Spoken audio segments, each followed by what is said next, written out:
Si Pangulong Ferdinand Bongbong Marcos Jr. pinayuhan naman ang mga Bangsamoro Autonomous Region and Muslim Mindanao officials na huwag gayahin ang national government transaction sa patong-patong na regulasyon na nagpapatagal sa pagkuha ng mga kailangang dokumento. Yan at iba pang balita na tinutukan ni Bombo Annalise Subirano. Pinayuhan ni Pangulong Ferdinand Marcos Jr. ang mga opisyal ng Bangsamoro Autonomous Region and Muslim Mindanao na huwag gayahin ang national government transactions dahil sa anyay katakot-takot na regulasyon para lamang sa kailangang simpleng papel.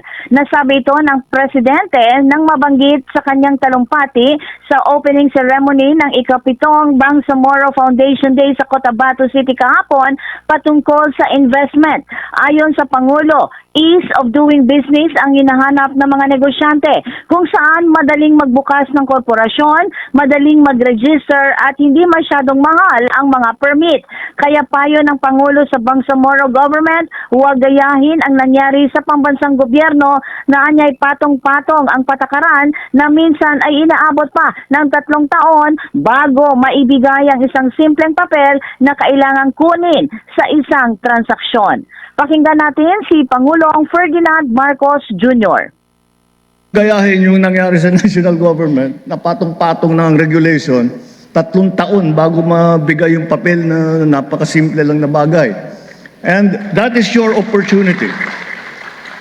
That is your opportunity that you can make your government into what exactly it is you want to make it.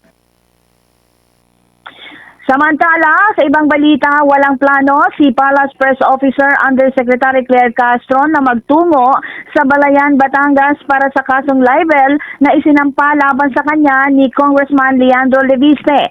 Ayon kay Castro, kanya na lamang hintayin para personal na ihatid sa kanya ng sheriff ang summons kasama ang reklamo sa halip na magpunta pa siya sa korte sa Balayan kung saan isinampa ni Leviste ang 110 million civil libel suit laban sa kanya.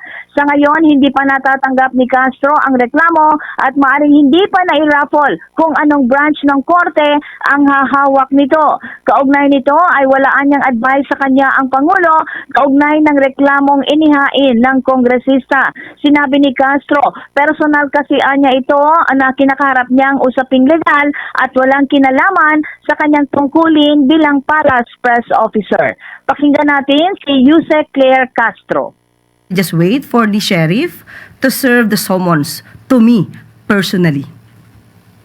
Walang advice ang Pangulo dahil ito'y personal. Si Palace Press Officer Undersecretary Claire Castro. Mula sa Malacanang, Bombo Annalise Montaño Soberano nag-uulat.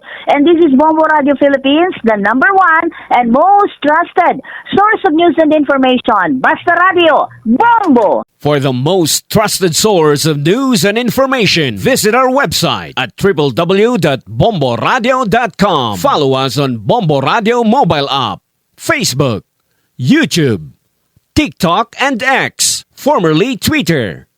Like, share, and stay connected. Anytime, anywhere.